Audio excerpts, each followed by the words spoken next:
We're going on assignment with the Voice of America.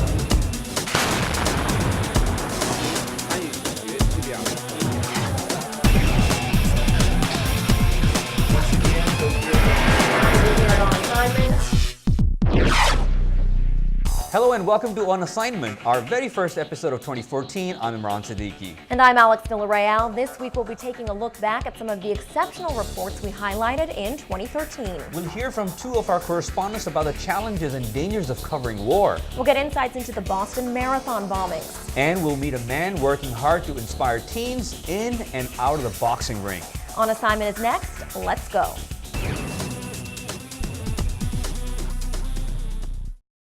We begin this week with our Jerusalem correspondent, Scott Bobb. Scott has been VOA's lead journalist on the front lines in Syria, and Imran, you got a chance to talk to him when he was here in Washington last year. That's right, Alex. We sat down to discuss what he's seen in Syria, how he's covered the conflict, and the dangers involved in being a wartime reporter. Take a look back at our conversation and some of Scott's reporting. Bab al-Salama camp near Syria's border with Turkey. Abdul Hamid Assad arrived from Aleppo several months ago with his extended family of fighters with the Syrian rebels. They fled because they ran out of bullets. Assad acknowledges that the rebels have suffered reversals on the battlefield lately. As a result, new arms are welcome. Of course the weapons will make a difference. We are just waiting for them. I have 70 fighters here just waiting to go, and hundreds more waiting in Aleppo. Scott, how's it been like covering the events in Syria? The conflict has evolved. It's gotten bloodier, more deadly, and nastier. When I first went in August of last year, right when the bombings of civilian populations began, there were maybe a few thousand displaced people at the border with Turkey waiting to cross for space in the refugee camps. A few thousand. When I went back in June of this year, not a year later, that camp had grown to 100,000. This has been the same everywhere along the border, whether it's Lebanon, Jordan, or even Iraq. And so this is one. The degree of suffering and trauma is much, much greater. You now have families coming across with no men over the age of 12, because even boys of 12 years old are being killed because they're suspected of being rebel sympathizers. Were there any journalists around when the chemical attack took place? Well, there were citizen journalists, Syrians, who have been courageously going out and filming with their cell phones events, and who have caught a lot of this violence and tragedy on their phones. Otherwise, the world would not really be aware of it. But no professional and no foreign journalists were in that area, to my knowledge. And of course, they weren't allowed there because it was near Damascus. It's very difficult for journalists who come through on the rebel side to get there. Some have, but it's very dangerous, and it's so much more dangerous now that there are very few who get that far. How do you respond to those who criticize the U.S. not taking any action compared to those who say, for God's sakes, take an action? Well, among the rebels, I have not heard criticism of the community for taking action. It's very much, we want at least a no-fly zone or a buffer zone along the border where we won't be attacked, a place of safety and refuge, which they're not getting.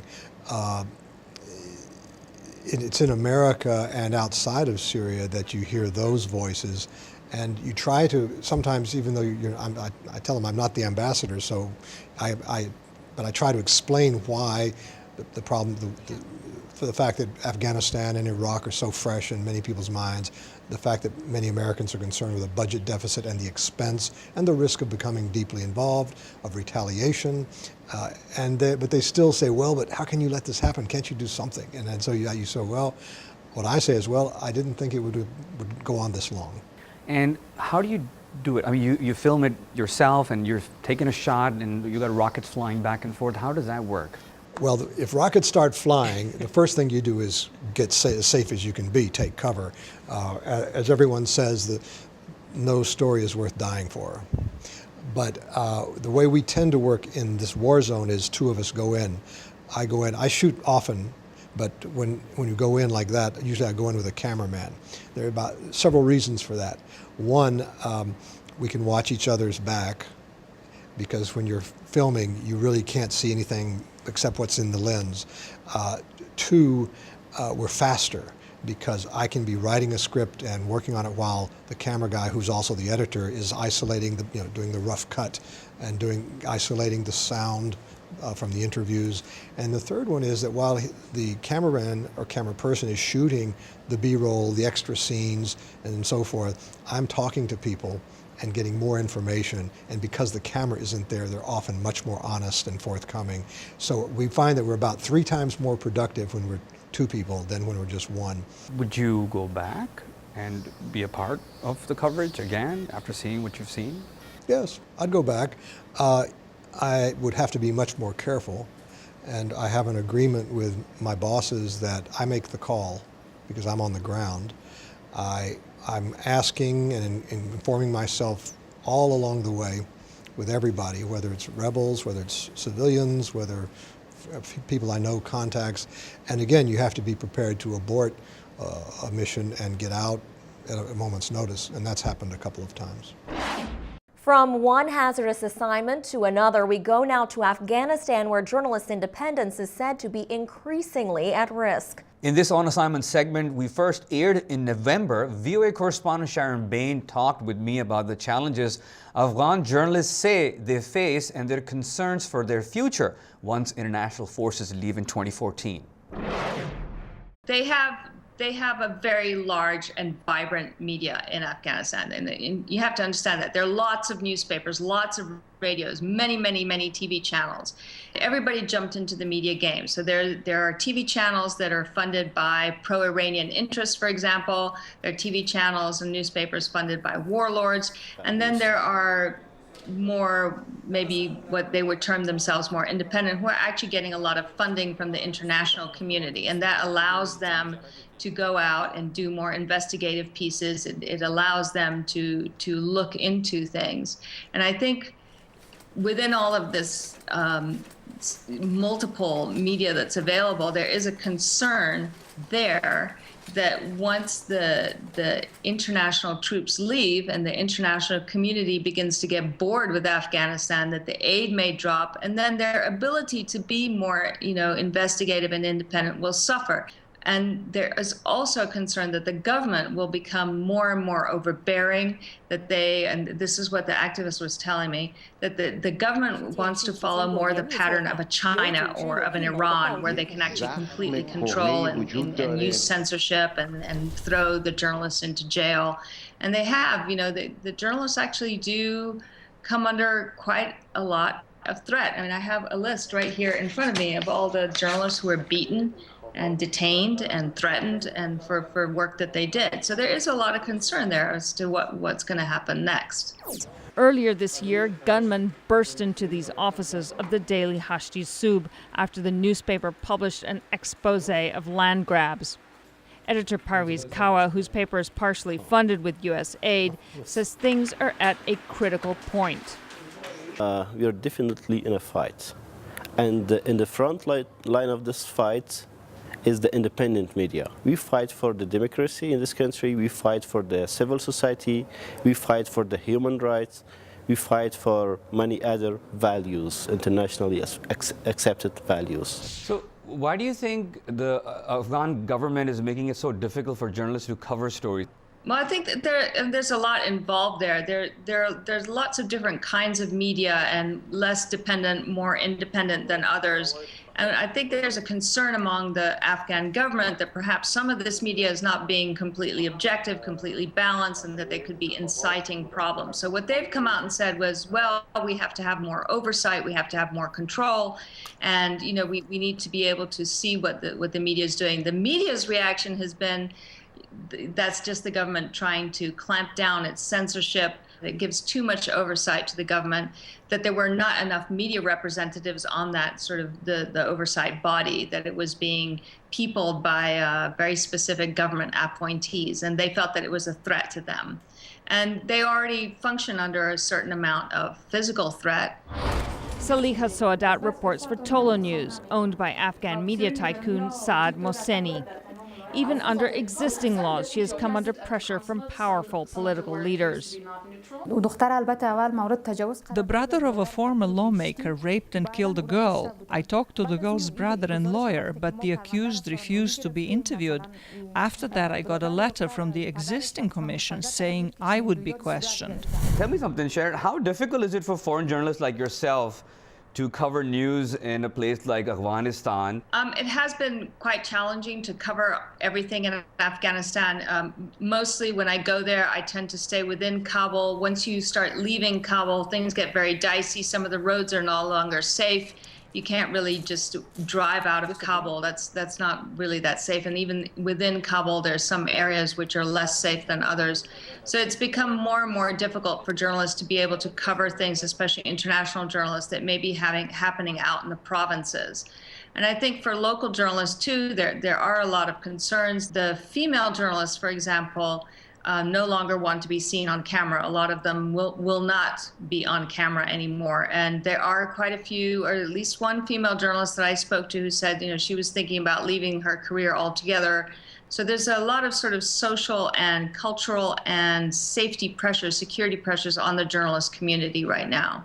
Fantastic reporting from Sharon Bain there, working in a pretty difficult circumstance. Yes, as always, thanks to Sharon. We are taking a break now. When we come back, another look at the Boston Marathon bombings. You're watching On Assignment.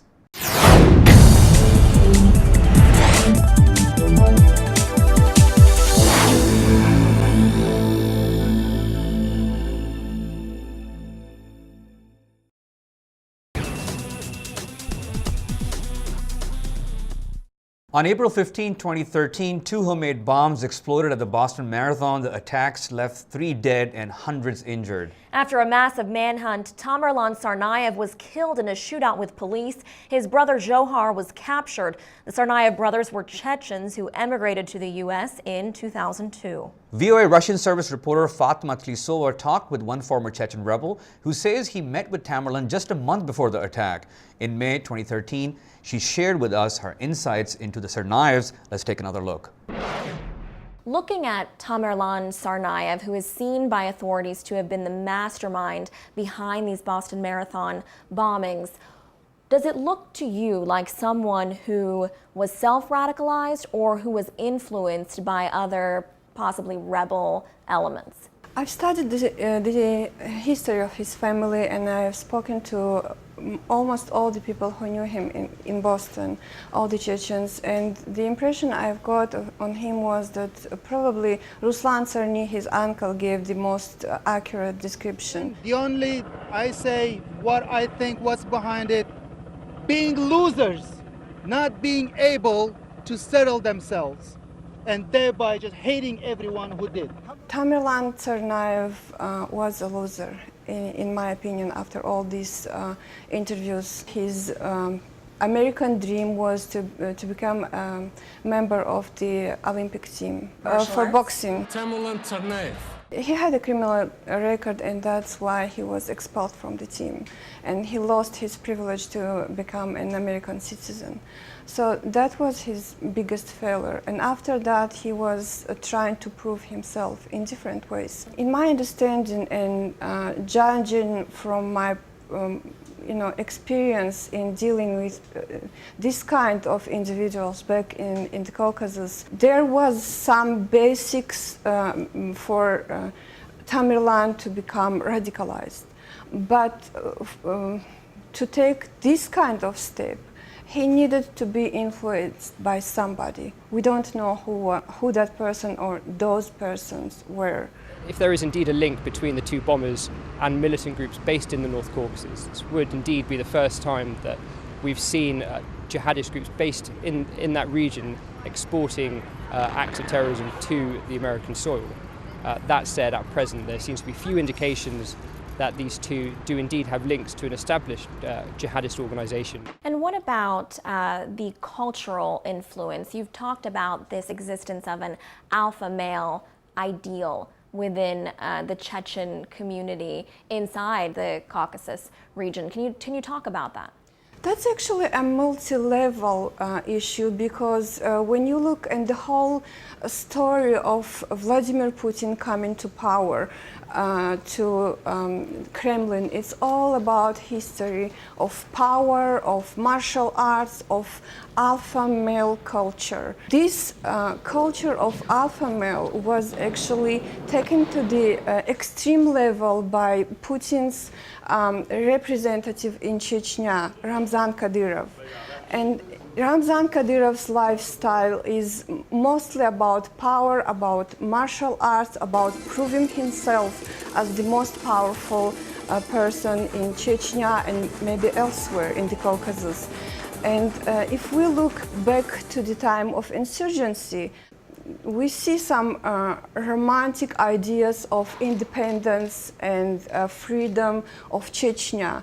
Now we see Chechnya more Islamic and more radicalized than ever before.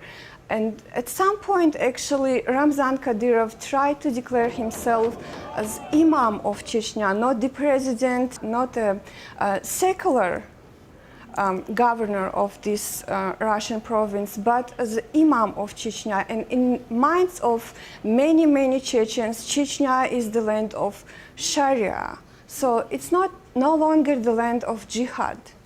They have to go somewhere else.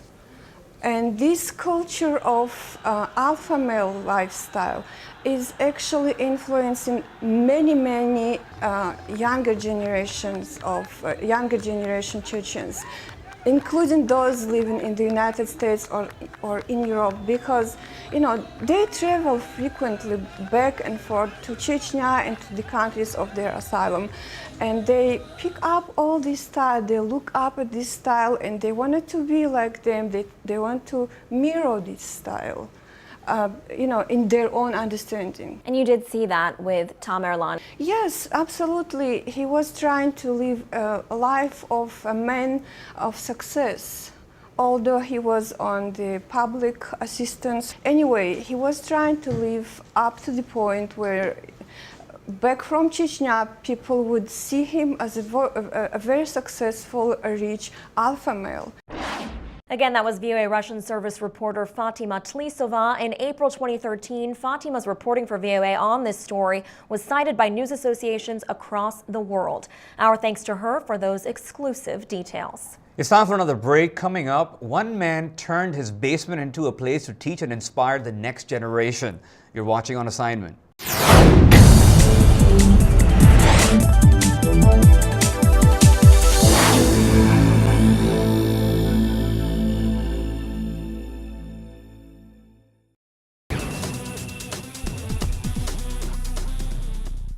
Washington has seen its fair share of inner-city problems throughout the years.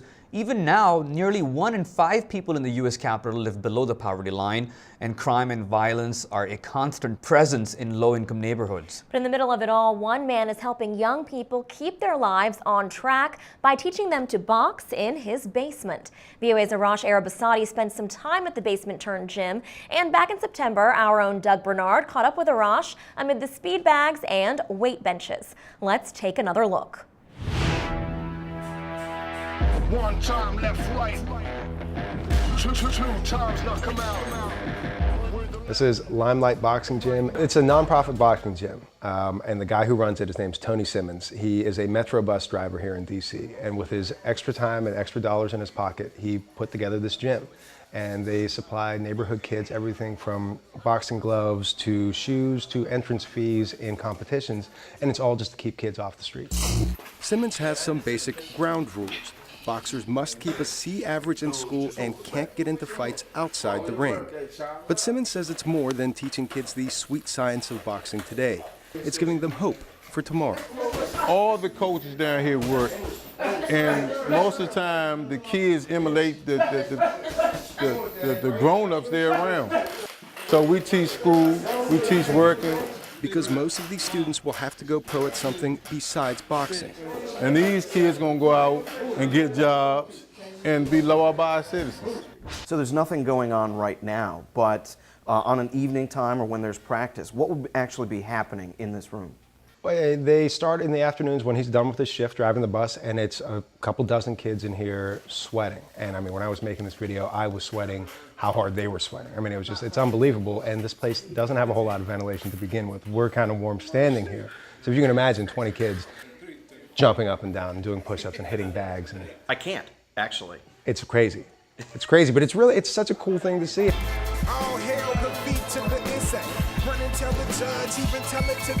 Simmons says the few hours spent in the gym each day keep these kids off of the streets.